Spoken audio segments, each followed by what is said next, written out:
نواز شریف صاحب واپس آ رہے ہیں، وہ وزیر اعظم بننے جا رہے ہیں، یہی بات جی. تو میں سمجھتا ہوں ایسی بات نہیں ہے، ایسی بات نہیں ہے. نواز شریف صاحب کی ایک پریشانی ہے، وہ یہ ہے کہ ہم آ تو گئے ہیں، جو ہم نے پی ڈی ایم گورنمنٹ کے اندر جو اقدامات کیے اسٹیبلشمنٹ کے کہنے پہ، اس کے ساتھ ہماری لائن پٹ گئی ہے. وہ 8 10 15 12 مہینے جتنے بھی یہ لوگ رہے ہیں، آدھا ریزن کہ یہ لوگ جو ہارے ہیں اس وقت، جو سیٹیں نہیں ملی، وہ یہی ہے کہ عوام ناراض تھی، آپ نے پی ڈی ایم کے زمانے میں کیا کر دیا. اب یہ خدشہ یہ ہے کہ آگے بھی جو کام ہو رہا ہے اس کے ساتھ اور عوام ان کے خلاف ہوگی. اچھا. تو نواز شریف صاحب کی یہ کوشش ہے کہ اسی طریقے کے ساتھ پارٹی کو بچا لیا جائے. یہ جو بیانیہ establishment and I M F کا جو بیانیہ ہے، جس کو اب شہباز شریف صاحب اور کابینہ آگے بڑھائے گی، اس کے ساتھ نون لیگ اڑ جائے گی. جو رہ گیا نا تھوڑا بہت، عوام معاف نہیں کرے گی، بیکاز سارا بوجھ عوام پہ آ رہا ہے. بالکل. میرے پہ تمہارے پہ آئے گا، ہم ویسے بھی کبھی ادھر ہم کبھی ووٹ ہی نہیں ڈالنے جاتے، گھر بیٹھ جاتے ہیں جہنم میں جائیں سارے ایک جیسے. مگر عوام کے لیے بڑا امپورٹنٹ ہوتا ہے ووٹ. اس لیے نواز شریف صاحب کی یہ کوشش ہے کسی طریقے کے ساتھ کوئی ایسا بیانیہ بنایا جائے جس سے تھوڑی سی علیحدگی ہو جائے. یہ جو اسلام آباد میں جو اقدامات ہونے جا رہے ہیں عوام کے خلاف ہوں گے موسٹلی. ٹھیک ہے نا، آئی ایم ایف کا پروگرام از بیلٹ ٹائٹننگ، اور سب سے زیادہ تکلیف عوام کو ہوگی جب بجلی اور پانی اور گیس اور مہنگائی بڑھے گی، اور جو کم نہیں ہونے کا امکان، اچھا، کوئی کم نہیں ہونے کا امکان ابھی فوری طور پہ. اور اگلے 2 سال بالکل مشکل قسم کے حالات چلیں گے. ابھی آپ دیکھ رہے ہیں کہ ابھی فارمر سٹرائک کر رہے ہیں، ادھر پیپلز پارٹی کہہ رہی ہے کہ پرائیویٹائزیشن مت کریں، نہیں تو وہ لیبر، ابھی بلاول صاحب وہاں لیبر کو ایڈریس کر رہے تھے، ان کو ایشورنس دے رہے تھے ہم نہیں ہونے دیں گے وغیرہ وغیرہ. پیپلز پارٹی تو کسی اور ڈائریکشن میں. اب تو میں یہ سمجھتا ہوں کہ عائشہ کے نواز شریف صاحب کی یہ کوشش ہے کہ ہر بات جو ہے نا عوام کے خلاف جو ہو رہی ہے، ہر بات نہ مانی جائے. کچھ تھوڑا بہت ڈسٹنس لیا جائے، کچھ پریشر ڈالا جائے گورنمنٹ کے اوپر اندر سے بیٹھ کے کہ جی یہ نہ کریں، اس کو ایسے کر دیں، اس کو ایسے کر دیں. کچھ عوام کے لیے کچھ اسپیس نکالی جائے، کیونکہ جو اس وقت آئی ایم ایف کا پروگرام ہے اس کے اندر عوام کے لیے کچھ نہیں ہے.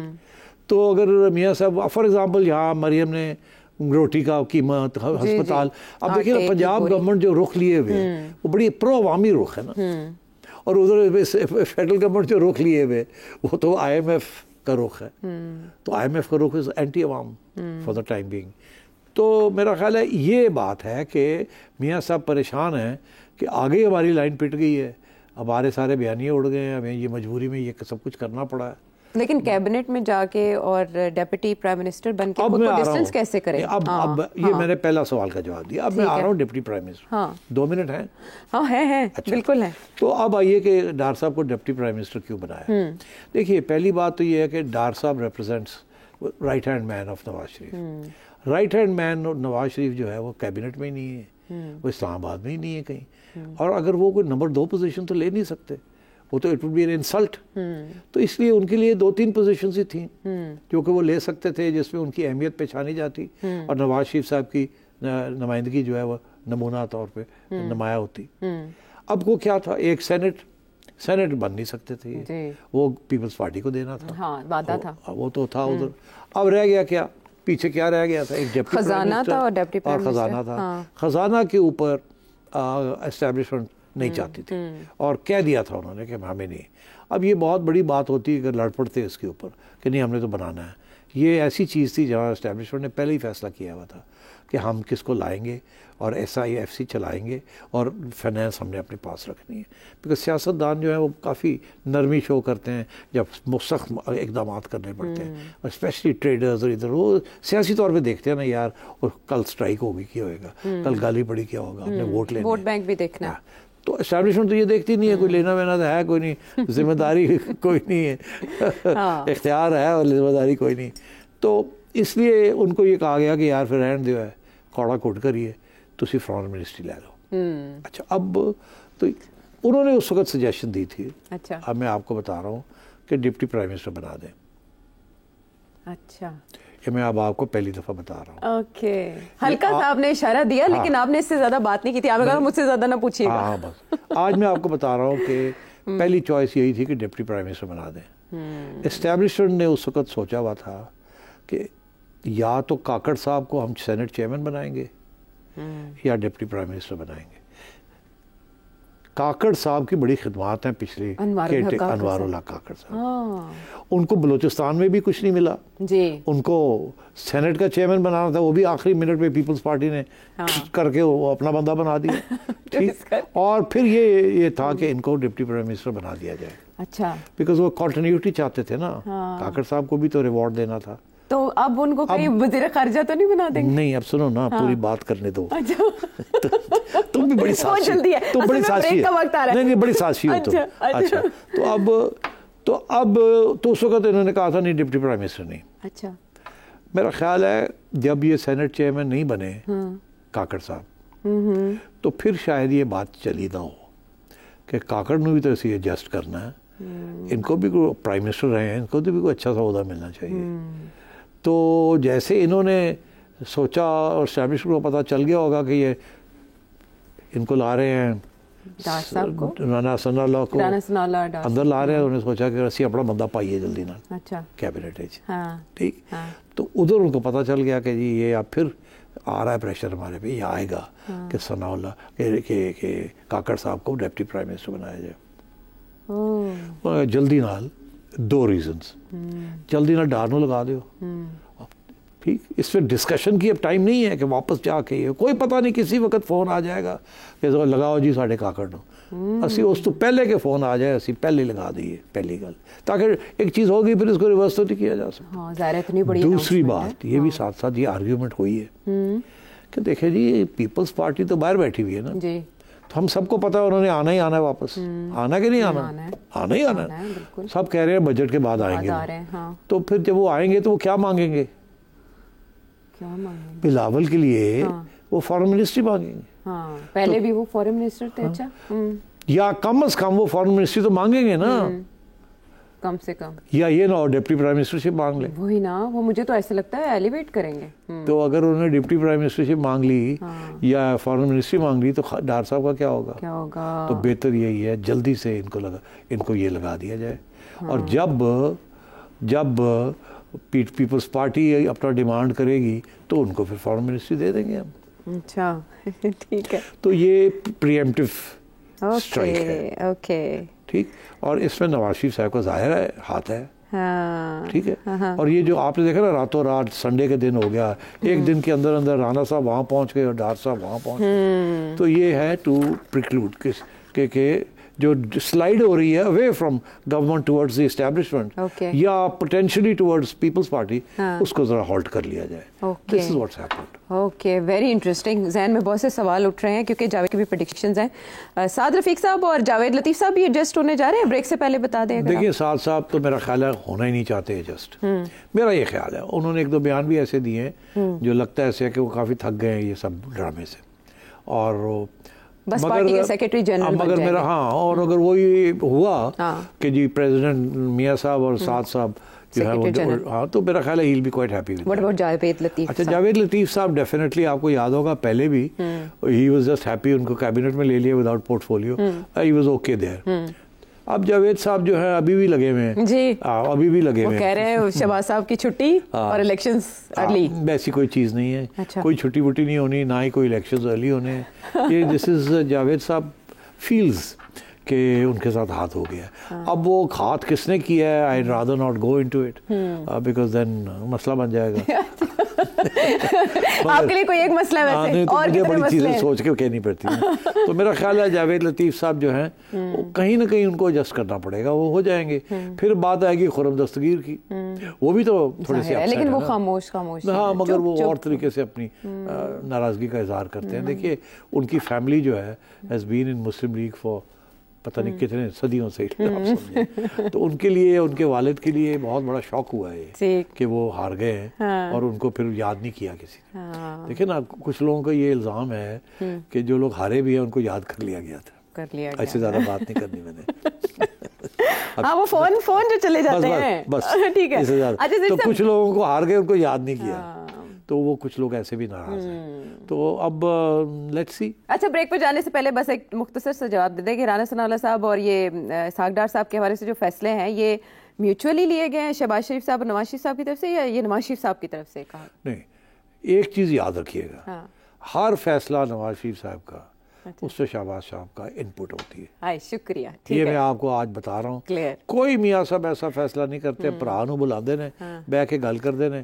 90% آف دا ٹائم شہباز صاحب ہلکی سی اپنی بات کر دیتے ہیں, وہ دیکھ لیتے ہیں بھائی کا موڈ کیا ہے, کتنا آگے بات کرنی ہے. اگر وہ سمجھ آتے ہیں کہ وہ انہوں نے اپنا موقف مائنڈ میک اپ کر لیے تو وہ کہتے ہیں ٹھیک ہے باجی, تو پھر وہ جا کے دوسرے لوگوں کو بناتے ہیں کہ میں کیا کروں, وہ انسسٹ کرتے ہیں. تو جویں انہوں نے کیا میں کی کرا, تسی فکر نہ کرنا میں سنبھال لوں گا. تو وہ بیچارے کبھی ادھر سنبھالتے ہیں کبھی ادھر سنبھالتے ہیں, اور سارا وقت وہ پنگ پونگ ہی چلتا رہتا ہے. مگر یہ ان کی ہمت ہے کہ اس کے باوجود کہ پریشر ادھر سے بھی ہے, ادھر سے بھی ہے, ادھر سے بھی ہے, وہ پھر بھی چلا رہے ہیں گاڑی کو, چلا رہے ہیں سارے. اور ساری افواہیں وقت کے ساتھ ساتھ دم توڑ جاتی ہیں. بلاگرز کا یہ کہنا کہ نون میں سے شین نکل گئی, شین میں سے نون نکل گئی, پوائنٹ ٹو بی نوٹڈ. پچھلے ہفتے جو ایک اور اہم معاملہ ڈسکس ہوا تھا وہ اسلام آباد ہائی کورٹ کے جج بابر ستار صاحب کے حوالے سے میں نے آپ سے کوشچن کیا تھا کہ 4 ادارے ہیں جنہوں نے اعتراض اٹھایا کہ ریکیوز کریں خود کو. آپ نے ریکیوزل پر کیا جواب دیا تھا بابر ستار صاحب کے حوالے سے؟ جی, بابر ستار صاحب کیا خود کو واقعی ریکیوز کر لیں گے؟ میرا نہیں خیال وہ ریکیوز کریں گے. اگر انہوں نے کرنا ہوتا تو اتنی آگے نہ بڑھتے ہو. اچھا سیٹھی صاحب, وہ بابر ستار صاحب نہ صرف یہ کہ آگے بڑھے ہیں بلکہ انہوں نے توہین عدالت کا اندیہ دیتے ہوئے جرمانے بھی عائد کر دیے. وہ سب کو پتہ ہے کہ کس طرح سے وہاں پر سب سے پہلے انہوں نے اس معاملے کو ٹیک اپ کیا. اب وہ معاملہ تو وہاں تک ہے, لیکن سپریم کورٹ میں ایجنسیز کے رول کو لے کر تجاویز طلب کی گئی تھی ہائی کورٹ سے, وہ سب وہاں زیر غور آئیں. جب سپریم کورٹ میں 6 ججز کے خط کا معاملہ زیر غور آیا, زیر بحث آیا, اٹارنی جنرل بھی وہاں موجود تھے. مداخلت اندر سے ہوتی ہے, باہر سے ہوتی ہے. So many questions and so many things. میرا جو سوال ہے وہ یہ ہے کہ یہ کتنا سنجیدہ معاملہ ہے, اور آپ کے خیال میں بار بار یہ پوچھا گیا کہ عدلیہ کیا کر سکتی ہے اس میں, کیا عدلیہ اس معاملے کو ونس فار آل حل کر لے گی؟ نہیں, عدلیہ نہیں حل کر سکتی. ایجنسیاں جو ہیں وہ کسی کے کنٹرول میں نہیں ہوتی, اور آپ کو پتہ بھی نہیں ہوتا وہ کیا کر رہی ہیں, کوئی ثبوت تو آپ کو ملتا نہیں ہے. اور ویسے بھی اگر آپ نیشنل انٹرسٹ ایجنسیز جو ہوتی ہیں ان کے خلاف اگر آپ کوئی کارروائی کریں, دنیا میں کہیں نہیں ہوتا. یہ بڑا مشکل کام ہے, بیکاز ان کے پاس جو وسائل ہوتے ہیں they can destroy any thing and any one. تو اس لیے میں سمجھتا ہوں, مگر یہ پش بیک ضرور ہے, اور اچھا ہے یہ تھوڑی بہت پش بیک ہونی چاہیے. کہ مطلب پہلے تو یہ تھا کہ لوگ ججز کے چیمبرز میں آ جاتے تھے, پھر فون کر کے یہ کرواتے تھے. تو میرا خیال ہے یہ جتنا کم ہو جائے اتنا اچھا ہے. یہ ختم نہیں ہوگی یہ بات, آج تھوڑی سی پیچھے ہٹ جائیں گے, کل کو پھر شروع ہو جائے گا. تو یہ مگر یہ اچھا ہے کہ یہ جج حضرات نے اکٹھے ہو کے ایک پیغام بھیجا ہے, اور کچھ نہیں تو خود اپنے آپ کو مضبوط سمجھیں گے کہ چلو ایٹ لیسٹ اکٹھے تو ہو گئے ہیں. بٹ میرا خیال ہے یہ پش بیک کے کوئی ریئیکشن اسٹیبلشمنٹ کی طرف سے نہیں آئے گا اس کے اوپر, کیونکہ یہ پش بیک اگینسٹ اسٹیبلشمنٹ ہی ہے نا, گورنمنٹ کے خلاف تو ہے نہیں یہ پش بیک. تو مگر آج میں نے سنا کہ وہ چیف کی طرف سے بھی, آرمی چیف کی طرف سے کوئی, اصل میں آپ نے جب بات کی نا کہ اسٹیبلشمنٹ کی طرف سے جواب نہیں آئے گا, آج آرمی چیف نے ایک تقریب سے خطاب کرتے ہوئے ایسی بات کہی جس کو ہر کوئی یہ ریلیٹ کر رہے ہیں کہ شاید یہ عدلیہ کو سگنلنگ ہے یا میسیجنگ ہے. کہ وہاں جو سوال اٹھے وہ آرمی چیف کی اسٹیٹمنٹ تھی کہ ہم اپنی آئینی حدود کو بخوبی جانتے ہیں اور دوسروں سے بھی آئین کی پاسداری کو مقدم رکھنے کی توقع رکھتے ہیں. کیا یہ عدلیہ کو پیغام ہے؟ جی, انہوں نے جو حوالہ دیا ہے جس آئین کے شک کا, اس کا تعلق تو فریڈم آف سپیچ کے ساتھ. جی آرٹیکل 19 ہے. تو ان کا یہ پش بیک اگینسٹ جوڈیشری نہیں ہے, یہ پش بیک ہے against social media basically. Because social media کے اوپر اب قانون بھی بننے شروع ہو گئے نا, اور وہ پریشر اسٹیبلشمنٹ کی طرف سے آ رہا ہے. ٹھیک ہے, بیکاز ظاہر ہے یہ جس قسم کا جن حالات ہیں بڑے ٹچی حالات ہیں, ملک ڈیوائیڈڈ ہے, اکانومی گری ہوئی ہے, انٹرنیشنل پریشرز ہیں, ٹیررزم بڑھی ہوئی ہے. تو the establishment has to deal with all these issues.